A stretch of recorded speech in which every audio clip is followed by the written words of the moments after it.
Are we really talking about the metaverse? Isn't the metaverse dead? Isn't AI everything these days? Well, not so much. We'll explain in this short midweek episode of For Immediate Release. Another fine podcast from the FIR Podcast Network. This is For Immediate Release, the podcast for communicators.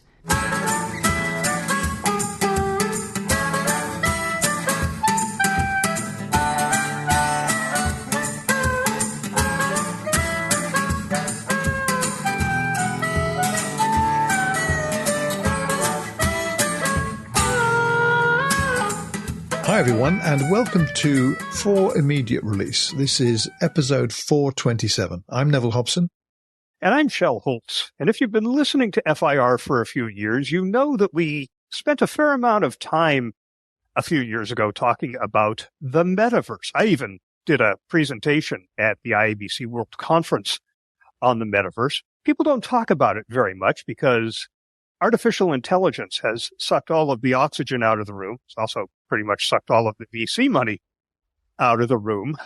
But the metaverse does continue to evolve and shape the future of how we'll communicate, how we'll work, how we'll interact with each other. And we're going to talk about why, based largely on an interview with Matthew Ball that was published recently on a website called Freethink under the headline, "You're Thinking of the Metaverse All Wrong." Now, Matthew Ball is CEO of a diversified holding company called Apillion and the author of a book called The Metaverse and How It Will Revolutionize Everything, which we talked about on several shows back a couple of years ago. Well, he's out now with an updated edition of the book that accounts for the changes in the tech landscape, along with progress that has been made, mostly outside of the glare of media coverage, which is focused on artificial intelligence. The book has a new title, The Metaverse: Building the Spatial Internet. So I want to clear up a few misconceptions before we jump into details here. First of all, the metaverse isn't just Meta's version of the metaverse with Horizon worlds and VR headsets. The problem is that Meta's version seems to be what everybody has fixed in their mind about what the metaverse is, and that's one of the reasons it's been so broadly dismissed. It's not synonymous with crypto and blockchain, even though there are connections. And most importantly, it doesn't mean that we're all going to be living in virtual reality 24 hours a day, 7 days a week. Ball defines the metaverse as the next evolution of the internet itself, a three-dimensional immersive layer that will augment our reality through a variety of technologies. Now, why does this matter for organizations? Well, imagine onboarding employees in realistic 3D simulations of your workplace, or holding global team meetings in shared virtual spaces. The metaverse offers new platforms for brand storytelling and customer engagement. You'll be able to create immersive product demonstrations or virtual stores that are accessible from anywhere. And there are a lot of other use cases that we're seeing in the enterprise, everything from practicing or conducting surgeries to doing product design. Now, while some claim the metaverse has basically failed, it's a done deal, the reality is different. Hundreds of millions of people regularly engage with metaverse-like platforms such as Roblox, Fortnite, and Minecraft. Major industries from oil and gas to healthcare are already using VR and AR technologies to improve training and operations. Also, contrary to popular belief, artificial and the metaverse are complementary technologies. AI is going to improve hardware capabilities and efficiency. It's going to make creating virtual environments faster and cheaper, and it'll help populate the metaverse with intelligent virtual agents.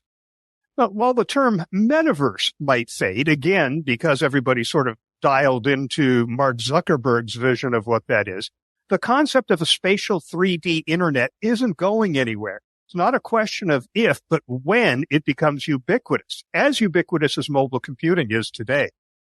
Now, the idea of spatial computing may find an easier path to acceptance than metaverse. That brings all that baggage with it. As Ball says, any company deploying the term metaverse as subscribing to Meta's vision, and perhaps worse, trying to catch up and compete. NVIDIA is using the term omniverse, which has trademarked, and Roblox has stopped using the term metaverse. It's all just too linked to Meta's approach. But to suggest it's dead because Meta's approach didn't take root is like saying nobody has any interest in social networking because people didn't flock to Google Plus, according to Ball. Spatial technologies are any of the technologies that create immersive, interactive experiences that are deeply connected to physical spaces, enabling users to perceive and interact with digital information in three-dimensional space. Spatial computing is already well entrenched in education, healthcare, retail, and architecture, among other disciplines. There has been significant growth, innovation, and diversification across a number of platforms and technologies. There's been a proliferation of platforms with names like Blue Jeans, CryptoVoxels, and Gather, complementing those that have been around a while, like AltSpace VR, Minecraft, Roblox, Fortnite, and others. Together, they offer a range of experiences from social connections and virtual events to gaming and crypto-centric virtual worlds. Estimates put the AR, VR, and mixed reality market at $252 billion by 2028. By next year, the number of AR and VR users is expected to exceed 1.73 billion, with $17.6 billion invested in these technologies just this year so far. There continue to be a lot of people working on the technological hurdles to the metaverse that everyone envisioned a few years back, including interoperability and the need to deliver realistic, immersive graphics on stable network connections that are compatible across multiple devices. In the Freethink interview, Ball talked about Starline, which he said is essentially a version of a traditional telepresence booth Google created. Creates a hyper-realistic 3D avatar of you. Ball has seen it. He's used it. He calls it utterly remarkable. Here's a quote from him. He says, "You can see hair falling down from someone's hairline. They can eat an apple, and you see every aspect of this apple." Now, why do I talk about this? He says, "When Starline is tested, we see remarkable advances in human behavior and experiences.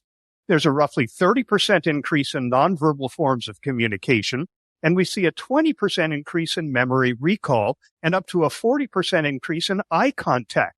We do know that these technologies will show substantial benefits to human existence."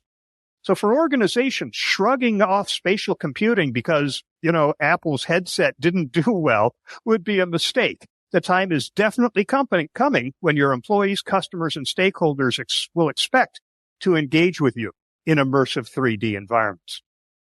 A lot to absorb there, Shel, I think. It's interesting because I remember the conversation we had back in 2022, I think it was in July, when we reviewed Matthew Ball's first book called The Metaverse and How It Will Revolutionize Everything. And I remember when I got hold of that book and I read it, I was, wow, this is fantastic what he's writing about. But it's kind of, as you're pointing out, it's not maintained its kind of trajectory of interest. Metaverse, or rather Meta, has kind of become associated with it in many people's minds, as you've mentioned, but it's gone off the radars. I've seen little talk about the metaverse anymore. And as you said, AI's got all the attention and all the money. But if Matthew Ball is able to stimulate renewed interest in this topic with his new volume, and because he got a lot of attention over his first book. I've not read the new one. I've not bought it. I've just downloaded, or yesterday, in fact, I downloaded a sample from Amazon's Kindle, which is typically 3% of the book. So I'll take a look at that, and if I like it, I'll then buy the book. But it is interesting. And I'm reminded, in fact, of what he said about the metaverse, how he defined the metaverse back in 2022. And I'm wondering how different is this? He talked about the metaverse being a persistent and interconnected network of 3D virtual worlds that will eventually serve as the gateway to most online experiences and also underpin much of the physical world. Is that, I mean, from what you've studied about this, is that different to what he's saying now, or is that simply kind of like the first version of what he said and now he's come out with a second version? Well, I'll have to confess that I haven't read the book either. In fact, I don't think I have ever read a second edition of a book that I have read the first edition of, because much of it's going to be the same. But, I don't know if he has completely changed his definition. I suspect not. He sounds like he's backed off on it a little bit, though, to just embrace this whole notion of spatial computing. This is the concept that Apple leapt on when they released their headset. But yeah, I mean, you're right. I'm in my virtual reality headset, which is a Meta Quest 3, probably 3 or 4 times a week. And I do not visit Horizon World. I've been there a couple times. The only time it was ever worthwhile was for a Foo Fighters concert, which was fun. But the couple of times I went there just to wander around and observe, man, I think I would have felt better in Second Life. It just isn't what people want from this. It's Mark Zuckerberg's vision of what he wants from this. He got excited. He created this vision in his head, and then he spent billions of dollars to try to create it. And it's terrible. So this is not what it's going to be, but it is going to be people working in headsets, whether it's attending a company meeting or getting inside the heart of a patient that you're about to operate on. It's going to be ubiquitous, particularly in light of AI now being a factor. Okay, that I could see. Spatial computing, and in fact, spatial internet he talks about, and then he talks about spatial computing. So I'm not yet clear on what the difference is between those two things. Well, I think I can help with that. Spatial computing is what Apple has in mind with a virtual keyboard and having the monitor in front of you anywhere, even if you're sitting in a seat on a plane. It's doing your computing with a headset rather than a physical computer and keyboard and monitor. The spatial internet is what he defined in the first edition of the book. It's an internet that is made up of these 3-dimensional spaces where you can do your work, engage with other people, interact, shop, do whatever it is you're going to do. Go to a Foo Fighters concert. Okay, so they're basically the same thing. One is your ability to do your computing work, and the other is where you're going to engage with people. Okay, because his definition of spatial computing is the convergence of digital and physical spaces. Okay, I can see that then. So that's just the space. And right. The internet is the various networks. The spatial internet is all of these different networks combined, pretty much like the internet is.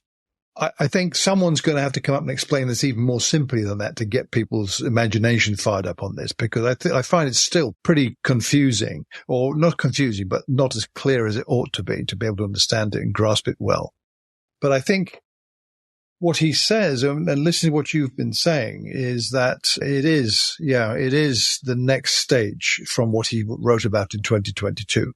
What I find interesting as well, Shel, is I've not seen, and when I knew you were talking about this topic, I took a look around and say, who else is talking about this? No one else is talking about this right now. So I guess you could say he's actually then got second mover or first mover, second advantage here. If he's the only one talking about this, he'll sell his book in like hotcakes, no doubt. But it is interesting. The artificial intelligence aspect, I think, depending on how he is able to weave that in there, so it doesn't look as though he's just hanging a hook on the latest kind of hot button trend that people are talking about to make it worthwhile. And the book is a weighty tome that he's written, the second edition. It's quite substantial. So it probably is worth taking a look at it. But I'll take a look at the sample and see what I think of that. You tell me what you think, and I'll decide whether I'm going to read it again. Read it again for the first time, right? Yeah, exactly. So, but the blending of the physical and the digital, my immediate thought to that is, that's what all of us have been talking about for years. So what's different about Matthew Ball's talking about it is what I want to know. Because this is not a new idea, this kind of combination of the physical and the virtual. You mentioned Second Life. I'm still there quite frequently these days. Yeah, I know. I haven't been in years and years. Every time I go in there, it's a throwback to 15 years ago. It's great. But the graphics and all that stuff have improved. And of course, your own hardware and software have improved to be able to deal with this. It's now a much better experience.